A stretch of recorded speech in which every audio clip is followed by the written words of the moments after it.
So Lawrence Romanosky, and this is one of the first days of the Monterey weekend. This is the Concorso Italiano. It runs on Friday, and probably about 1,000 to 1,500 cars here, 1,200 cars, something like that.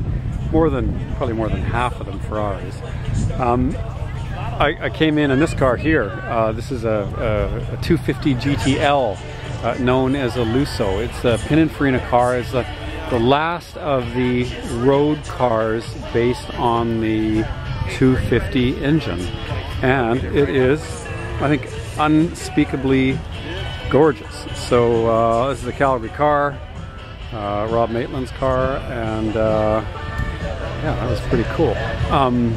240 horsepower, 3-liter, 12-cylinder engine, 3 twin choke downdraft Weber carbs. This is you know, GTL is luxury, so we've got the fully trimmed and quilted interior, and really wonderful, evocative interior of the car. Gorgeous. A bunch of knobs in the button that have no markings, kind of scattered haphazardly about. Rob's just had this car judged. So, you know, he's trying to get the platinum certification from the Ferrari Club. So it's a pretty serious affair where you've got to prove, you know, all the original bits and everything's correct and all the coatings and so forth, and correct tools and manuals and books and whatever. And anyway, here you go. So it's Concorso, and I'll take a look at some other cars later on. But here's a close-up of it. So in the Ferrari world, yeah, I know the car. It doesn't get a whole lot prettier than this. When you can get $25 million GTOs with race history, but if you want a car to drive on the street, this is pretty special. And here we have some Alfa Romeos, just to give you a panorama here.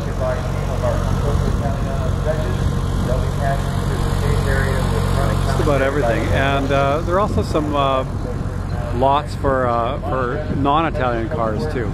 But there's some really interesting old stuff in here, and we'll just go through it. It would take me 10 hours to go through each car, so I'll just give you an idea of some of the more interesting. I like these a lot. Alfa 1300 Zagato Juniors. And they were never sold in North America, but a couple of them, well, there's more than a couple, have made their way here one way or another. I think these are a neat little car. They're 1970, and they're a really rakish little sports car. Like I said, there can't be many at all, and a Junior Z. Anything Zagato is just huge money, and but I think that these are still affordable cars. I don't know what the number is, but they're probably 25 or 30,000 bucks. Anyway, I think they're super. My favorites, an Alfa Sprint Speciale. So there was two. There was a Giulia and a Giulietta. The Giulietta predates the Giulia, and there are some many styling cues for the Bertone Alfa Romeo Bat cars. And actually, I think I saw this car here last year. But very, very interesting aerodynamic bodywork. It's a fairly standard mechanicals, 1300 for the Giulietta and 1600 for the Giulia. But what a neat shape! And you know, and what are these? 1958 to 1965, maybe something like that. This one's a 1961, and it looks like it's an original paint car. Or at least the paint's really old on it. But, I really like, these were in the 30s and 40s forever, and then all of a sudden, out of the blue, there was an auction result for one for 140, and now at Gooding this year, Briggs Cunningham's car, a 22,000 mile original car, Gooding's estimating it at 185. So these, I think, have just shot up in value, and unfortunately I didn't buy one when they were cheap. Here are some ISOs. So ISO was a refrigerator maker, and these are all Italian-American hybrids. So this is an ISO.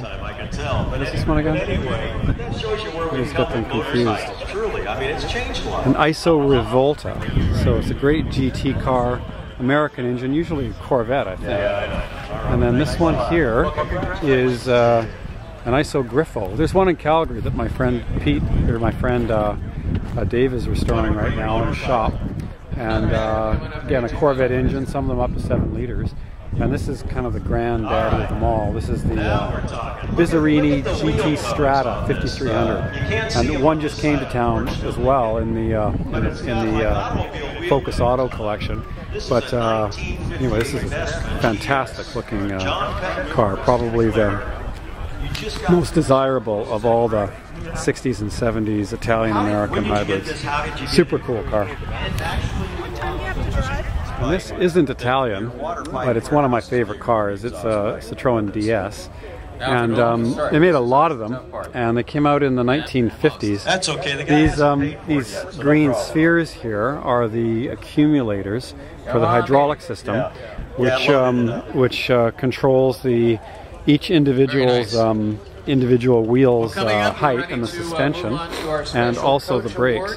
And I've seen this car before here, and I think it was restored in Holland, which for some reason is like the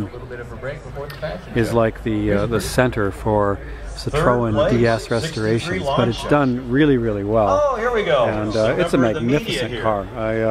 Apparently the ride is just, never even driven in one, but apparently the ride is just out of this world. And for the 50s, it was incredibly futuristic. That's great.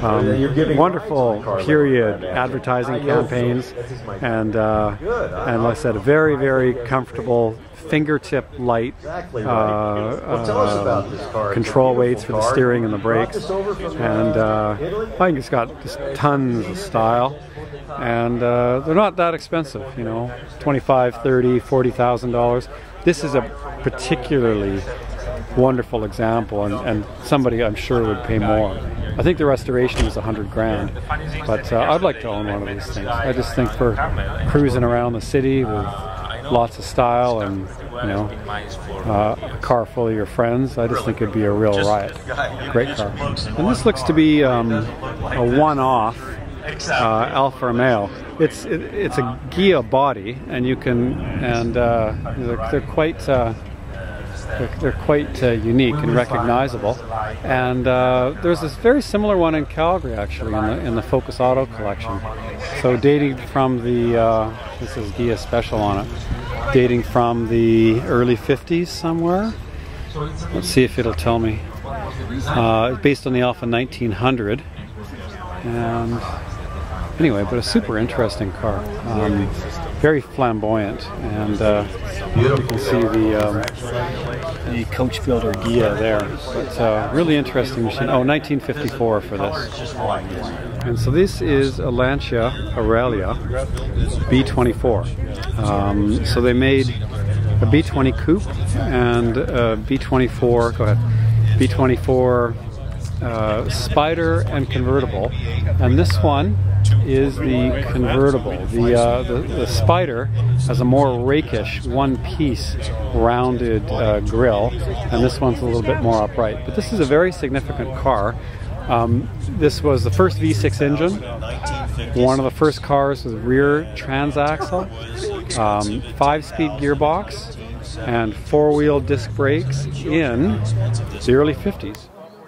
And here we have some excitement at Lamborghini. I don't know if this throng of people, you can see through it, but that's of course Jay Leno. He's one of the world's great car guys, and he's sitting next to an early Lamborghini 3500 GT. And of course it doesn't take long before a crowd descends on him, and the lady's laughing at me. So anyway, this is these are Miras, so they would have been the first mid-engine exotic car, and they come out I think in 1966. And there's a bunch of really really outstanding examples here, and luckily some in period colors. It was vivid green with a tan interior, and just look at that interior. It's a wonderful car.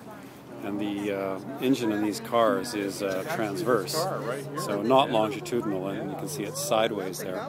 Well, the carburetor is covered by the air cleaner, is about a an inch from your head. Anyway, super car. And then here we've got a bright orange one. I think I like this one the best. It's this period green, and but it's got the bright blue interior. Isn't this wonderful? If you're gonna have a Miura, you might as well have it in just great period colors. And we've got an orange and black one here.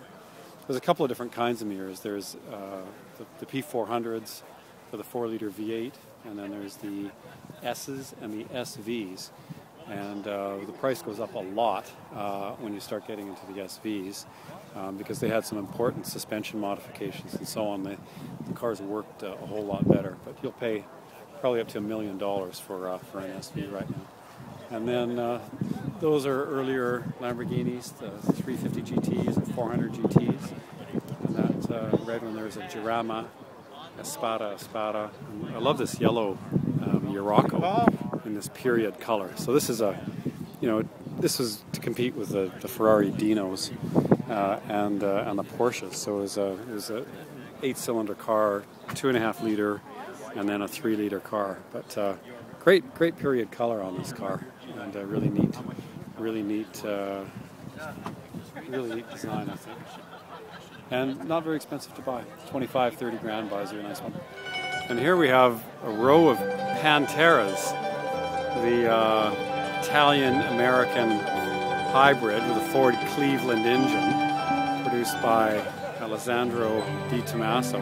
So it's kind of funny with these that nobody leaves them stock. I mean, none of these things ever had chrome wheels, and they certainly never had paint jobs like this hot rodded brown car, and headlights never looked like that. And I'm trying to find an original Pantera here in the whole lineup, and I can't find it. So for whatever reason, with its American roots, oh wait, there looks like an original Pantera in period colors, which is just wonderful, with like a blue air cleaner, probably just like it should have, and it's got the original tape deck. And this is the car, in this variation. Pantera is actually a pretty neat looking car. Tom Tejera designed, and really quite an attractive car. And then for whatever reason though, people take something like that and then do this to it, and it's like, oh my god, like this is like the Frankenstein car, and new seats and new wheels and God knows what for an engine and huge wings, and oh my god, quite funny.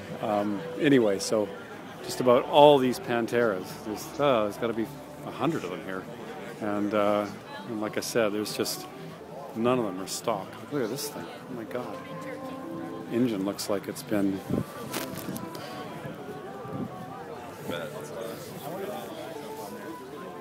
so they never left the factory like that, I can assure you. This little thing's called a Di Tommaso Valanga. Kind of a cool car, mid-engine.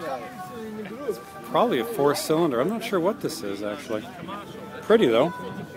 Let's go see. I think they put it Di Tommaso Valanga, 1965. What a cute car. And this is like a race machine. It's really neat. I love, it's great to see these cars in the original period colors. And when you're at an event like this and there's like 1,500 cars, you begin to sort of appreciate that they don't all have to be red or black or whatever. But anyway, great car.